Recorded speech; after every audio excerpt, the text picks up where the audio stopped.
We recently released a video questioning why every single worship music video today features that red keyboard on stage. We talked about Nords, why they're so popular with so many of the big worship bands, worship artists, whatever you want to call them, and why so many churches feel the urge to follow suit and also desire to have that red keyboard. But there's one other thing that I guarantee you is all over the stage in all of those music videos as well. But it's a little bit harder to notice. You have to look more closely. Every band member, every worship leader, every vocalist on stage in those music videos is also wearing a pair of these. These are called in-ear monitors, and I guarantee you in all of those videos, they're being used by every member of the worship band. But it doesn't seem like that long ago that we would instead see this mound of black floor wedges in front of every single member of the band, a whole front line for all of the vocalists. So what changed? Why is every church now using in-ear monitors? If your church is using them, are you using them effectively? And if your church is maybe undecided or hesitant to use them, should you consider it for your church? Because it seems like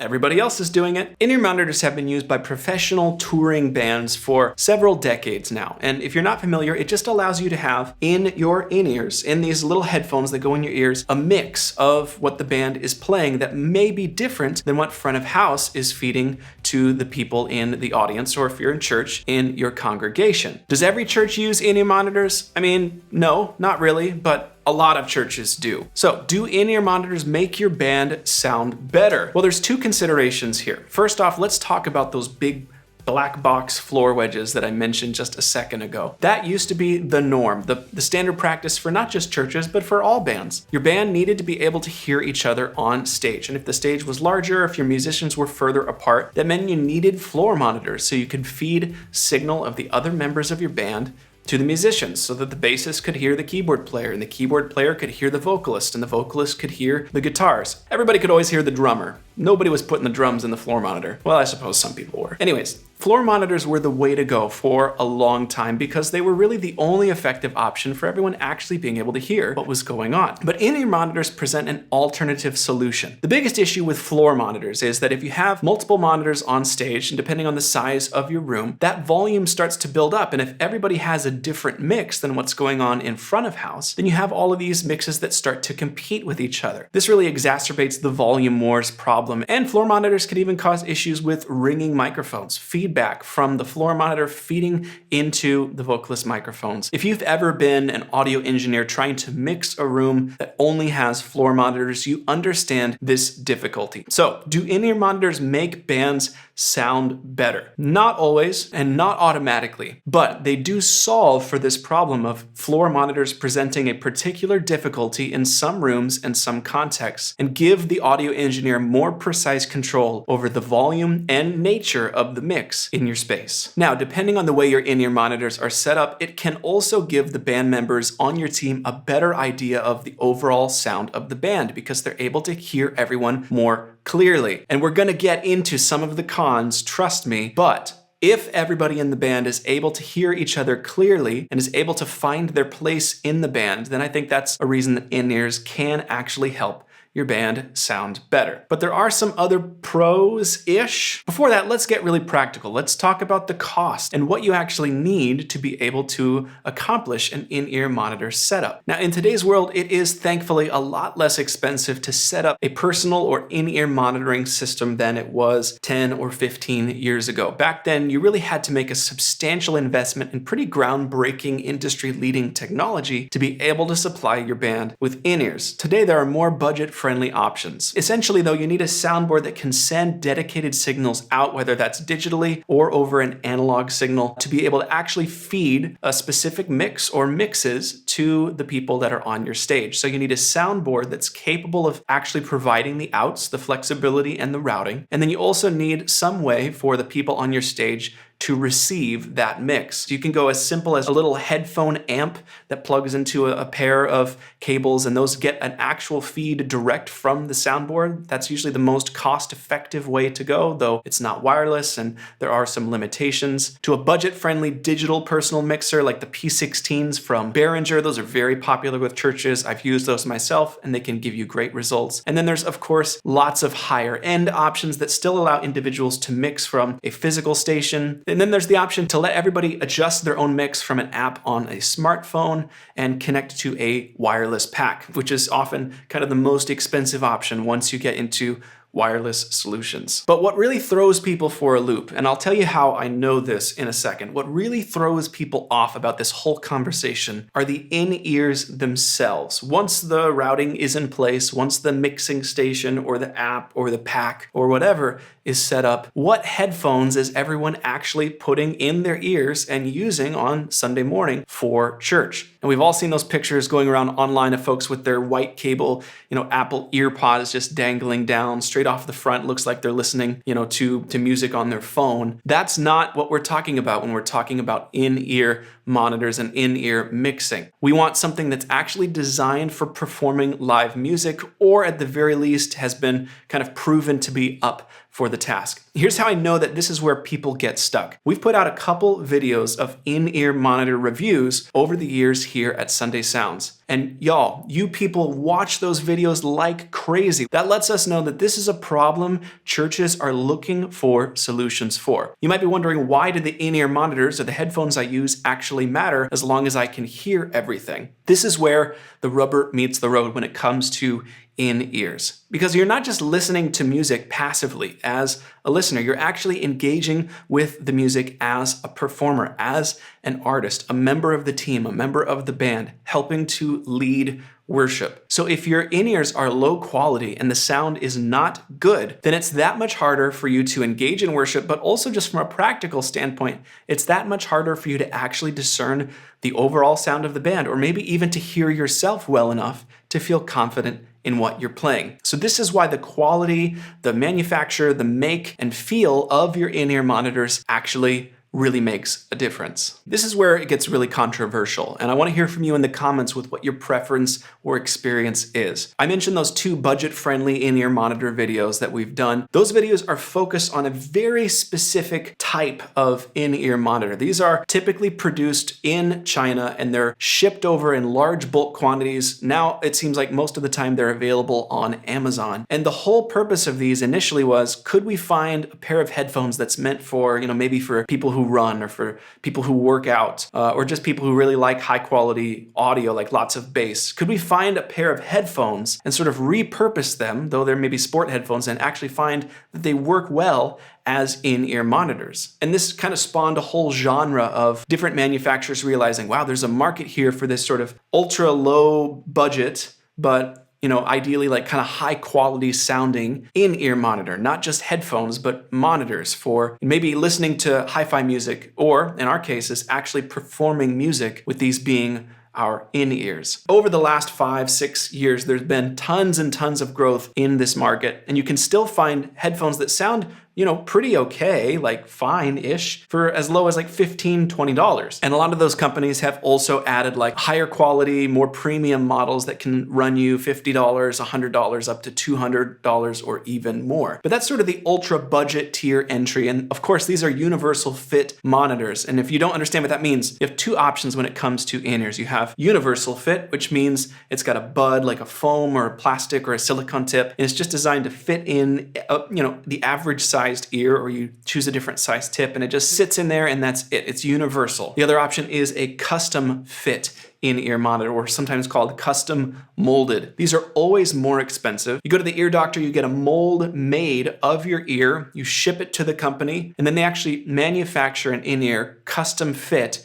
to your ear. So it comes back with typically a plastic mold that's designed to fit as tightly in your ear as possible and give you great seal and great isolation. The idea there is that a tighter custom molded fit gives you really good isolation, which means your audio response, your bass response especially, is very good. And because the seal is perfect, you don't have to fight any exterior noise, leading to a cleaner overall sound. So I'd love to hear from you in the comments. Are you team universal fit or are you team custom fit? Me personally, I've tended to lean towards universal in-ears, and if I were going to be supplying my team with in-ears, I think it makes sense for almost all churches with tight budgets to consider a universal route. Way less expensive, and I think you can still get great results. Now let's talk a bit more about some of the things people hate about in-ears and some of the things that people love. People hate that they feel isolated from the room. You put those in-ears in and we talk about wanting a good seal, but that means you're boxing out everybody else in the space. Not just people in your band, but maybe even more importantly, people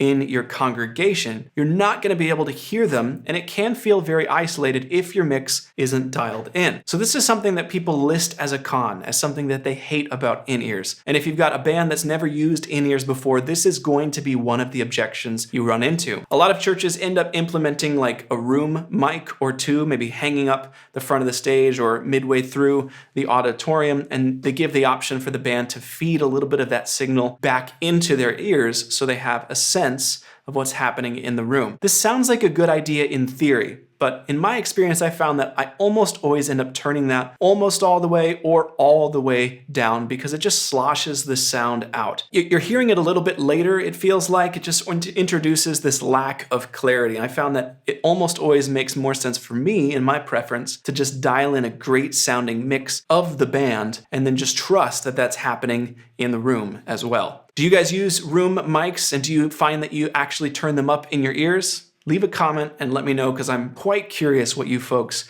prefer. That leads into the next thing that people really run into. It's sort of a con of using in-ears: resistance from volunteers. I've heard tons of stories from folks who were trying to bring their team on board with in-ears, and they had that one volunteer who just outright refused to put those things in. They say, they hurt my ears, I can't hear anything, my ears are ringing afterwards. And they just like, I need the floor monitor, just give me the floor monitor. I've even heard stories of people actually leaving the worship ministry over these sorts of complaints. Now, there's two big pros that I haven't talked about yet, and these are actually sort of controversial in and of themselves, so whatever, do your thing in the comments. But I think they are actually really valuable. I found them to be incredibly helpful in my own personal experience. Two things you can only do if your band is using in-ear monitors that you just cannot do with floor monitors. The first is run a click track, or a metronome that your band can play along to. This is an absolute game changer, in my opinion, that brings any worship team to the next level if you're willing to put in the effort to get comfortable playing alongside it. Now, I know that some churches hate click tracks, they hate metronomes, but in my opinion, there's very few reasons to actually justify putting it off. It makes your band sound better. Full stop. In my opinion and in my experience. And I know lots of folks who are way more talented and knowledgeable than me who would agree. You cannot use a click unless you have in-ears. The second thing, and this is just as valuable and sort of follows along behind the click, if you have in-ear monitors and somebody competent on stage, you can use a music director or a band director. This can be an absolute game changer. If you're not familiar with this term, a band director or a music director is somebody, most often a member of the band, but not always, who has a microphone that is able to talk to the people on stage with in-ears, and the congregation cannot hear what they are saying. They're able to actually communicate audibles, changes, or just give feedback to the band during rehearsal and even during your live church services. So if the band is dragging a bit off of the click, the music director could encourage the band, hey, watch the click, make sure that you can hear it. If the worship leader is calling for a repeat bridge, the band director can catch that signal and walk the rest of the band through it. Or if the band is having technical issues, maybe they have to kill the click and you just need to walk through the song old school, the music director can do that because in-ears make it possible. Now, band directing is an art form and it's hard to practice until you just kind of go for it in real time. But again, it's just not possible without an in-ear setup and everybody on your team fully on board with using in-ear monitors. Which brings me to the context for this video in the first place. We already have these two budget in-ear monitor review videos, and we thought maybe we should do another in-ear video sometime. People really loved those too. But I didn't want to just shoot part 3 of the same exact video. But the inspiration actually kind of walked into my door. Well, toddled into my door. I was getting ready to go fly to do a couple of conferences. We did Worship Innovators Conference and then Churchfront Live Conference in the US this last couple of months. And I was getting ready, kind of rehearsing the set list the week or two before, and my 3-year-old daughter, Lillian, toddled into the room and she held out her hand. She said, "Papa, I got you something." And she opened her hand and it was my in-ear monitors in 5 or 6 different pieces. She had gone into my bag, opened my backpack, found my in-ear monitor case, and thought that she was helping by taking them apart. And they were just completely broken.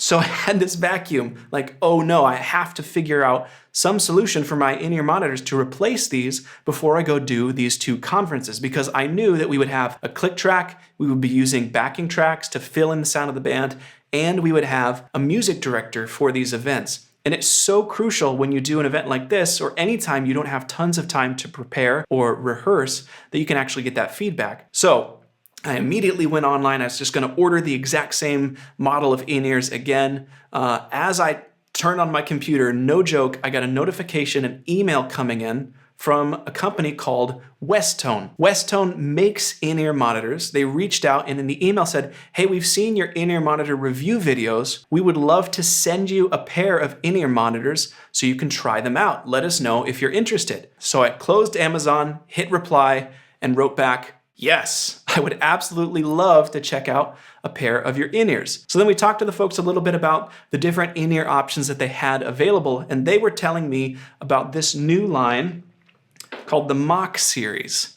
These are universal personal in-ear monitors, and they have a wide range of driver options available. I just said the word driver. If you're not familiar with what that means, in this context, each driver represents one source of audio inside of the in-ear. Now, if you have a basic pair of headphones or ear pods or whatever, those are going to be single driver. There's just one tiny little speaker inside, and it's responsible for producing all of the audio. But when you're working with a full range, powerful dynamic signal like a live band, it's a lot to ask that one tiny speaker to keep up with everything. Most of the time in the in-ear monitor world, it's common to rely on more than one driver so that the work can be displaced and shared between all of them. The theory is that the more drivers are in your in-ears, the less each one is having to do, which results in more clarity, responsiveness, and a cleaner, less distorted signal. So we're talking with the Westone Audio folks about the Mach series, and they have 8 different models available in the Mach series, from the Mach 10, which is a single driver, all the way up to the Mach 80, which is an 8 driver model. And I asked them what would be the most like the middle of the road option for a worship team that wanted to get something really high quality but didn't want to absolutely destroy their budget, and they recommended the Mach 50s. So this has 5 balanced armature drivers. There's a single bass driver, 2 mid-range, and 2 treble drivers. So they shipped these straight to me like the day after I sent this email so that they could come in time for the conference. They actually shipped them to where I was going so that they would be there when I got there. So the very first time I used these in-ears on stage with the band was at Worship Innovators Conference. So I'm going to cut to footage from that stage. This is how they fit in my ear. They feel really comfortable. Now, I've used lots of different universal in-ear monitors, and especially in those budget in-ear days where I was looking for all these different options, I found some that sounded great but felt really bad in the ear, mostly because the technology just wasn't small enough. They felt really, really heavy, clunky. The shell would kind of stick out, protrude from the side of my ear. But that's just not the case with these. As you can see, these are really streamlined. They're very small in size. I was blown away by just how tiny they were. And they have this awesome rotating, it's called a T2 cable, which means it's free to rotate. So when they're in your ear and the cable is running down your back, as you move around, it's natural for that cable to want to pivot a little bit. And this T2 connector makes it possible for that to happen. They have this memory wire right here at the end of the T2 cable. So this naturally, you can bend this around your ear and it contours and feels really good. And then you've got a cable adjuster here. So you can cinch this up right flush with the nape of your neck after you've got the in-ears in. So I find them really comfortable to wear. I was very impressed with the ergonomics, which is something that you kind of underappreciate. Everybody focuses on sound quality, but if they don't feel good in your ear, or especially in your volunteers' ears, if they're heavy, if they drag, if they're constantly falling out, then the people on your team and you aren't gonna have as enjoyable of an experience. Now, all the Mach series in-ears also come with this case, I believe, which is really solid, really sturdy. It came with a ton of different tip options, including both memory foam tips in multiple sizes and silicone rubber tips.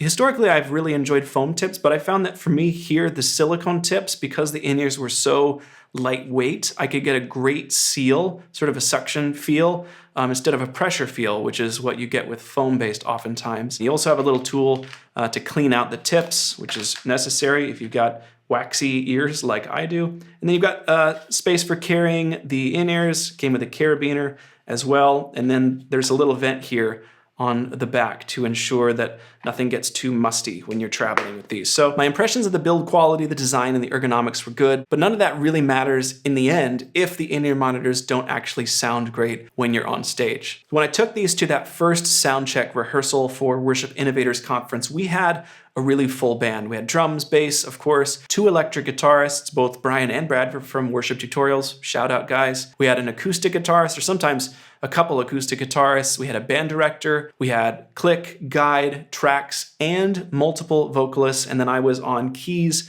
running my keyboard rig in stereo. So we had tons and tons of signal. And this is when I really started to appreciate the clarity that I was able to get with this particular set of in-ears. I was able to dial in a great mix. It sounded good. I had a good feeling of bass response, and I actually looked up afterwards. The bass response is supposed to extend all the way down to 8 hertz, which is like, sub bass, below human hearing. And I did feel like I had a decent bass response from these. Sometimes with in-ear monitors, you end up not really feeling the bass at all in your ears, and you just have to rely on the bass coming through the subs in the room. But then you lack some note definition, you lack clarity, and you're also kind of making sure, that you're actually not mixing everything else over on the top, since you have to be able to feel that bass. But with these, I did feel like I got good bass response. I was able to get nice definition from the kick, and the bass felt really locked in together. So it was a nice, pleasant experience in the low end. In the mid-range, I found that I was oftentimes playing piano parts and pads and trying to stay a little bit below all of the great electric guitar lead work that the guys were doing. And of course, with multiple vocalists wanting to leave space for them as well. So I did find that my keyboard was living in the mid-range a lot,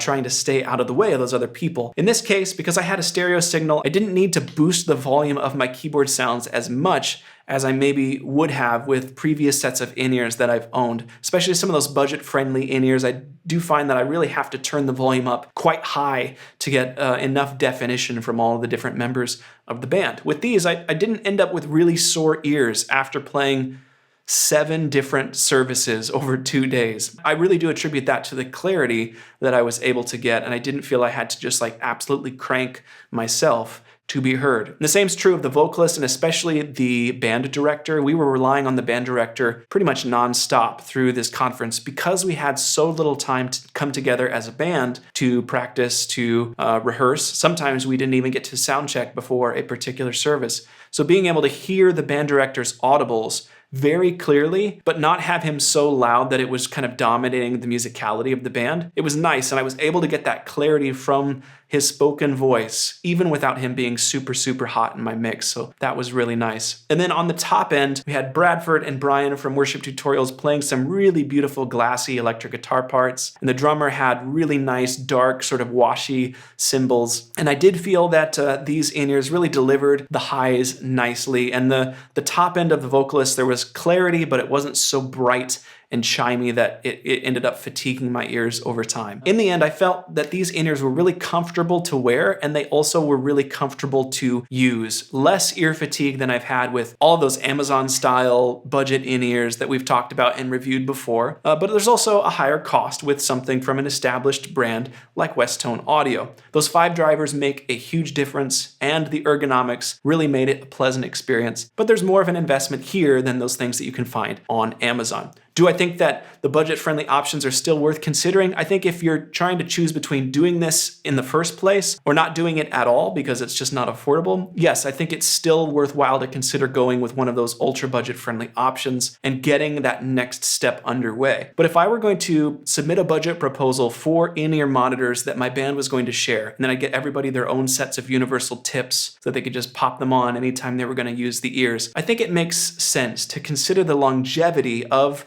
the purchases that you're requesting. If you buy those sort of no-name brand options off of Amazon, you should also plan to replace them somewhat regularly. They're really not intended to be used long-term by lots of different volunteers on rotation. In this case, the folks at Westone, I think they're really focused on these things lasting for the long haul and sounding great the entire way. So there is more of an upfront investment with something like the Mach series line, but in the end, I think you're going to get a higher quality listening experience It's more comfortable to use, and you don't need to run them as loud because there's so much clarity. So I think that gets out in front of objections from your volunteers and makes it more likely that this is a pleasant experience that's inspiring to your team, that helps your team sound and feel better. And I think the track record of a company like Westone says that these are going to last for a long time. So you're not going to have to be paying to replace them, every 1 to 2 years, as long as you put a good system in place for caring for them. Now, everything I've said about these in-ears is my genuine, honest opinion, my review of using these for the first time in a real-life worship service context at these conferences. Westone didn't pay me to say any of this. They just sent me the in-ears in exchange for my unbiased opinion and honest thoughts on these models. So thanks, Westone, for sending them. It was great to check them out. And we'll put a link in the description to the mock series if you'd like to learn more about these. Now let's get back to the tough stuff. Let's get back to the controversy. How can you actually transition your team to in-ear monitors for the first time? Or maybe should you not do this? So if this is something you think is right for your team, but you've never done it before,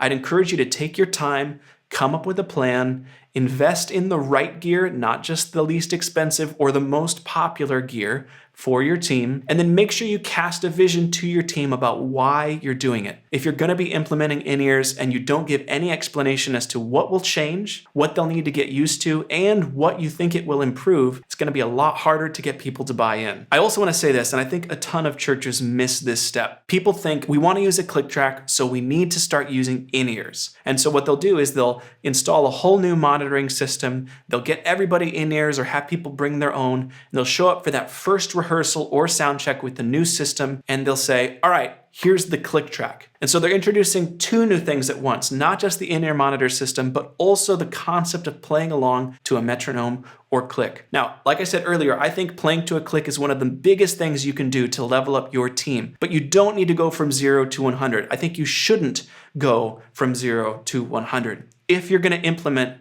a click eventually, start by bringing the in-ears, help people figure out how to mix themselves, get used to this new environment, get comfortable with the in-ears in their ears, playing with them, not just in rehearsal, but actually using them for some church services. Once all of those wrinkles are smoothed out, then you can start explaining, casting the vision for, and eventually implementing using a click. First in practice at home, show them how to download a metronome app or whatever and play along to it. Then in rehearsal only. And finally, after everybody's had a chance to acclimate and find their footing, then you can start to enjoy the benefits of using a click at your church during your church services. I'd love to hear from you in the comments what your tips for transitioning from floor monitors to in-ears has looked like, or whether your band uses a click, a band director, or maybe just in-ear monitors in general. If you're not subscribed to the channel, please hit the subscribe button. That means so much to us and makes it possible for us to keep putting out videos like this one. And lastly, thanks again to Westone for sending me this great set of in-ears to talk about in this video, and so that I can make it through those conferences. You guys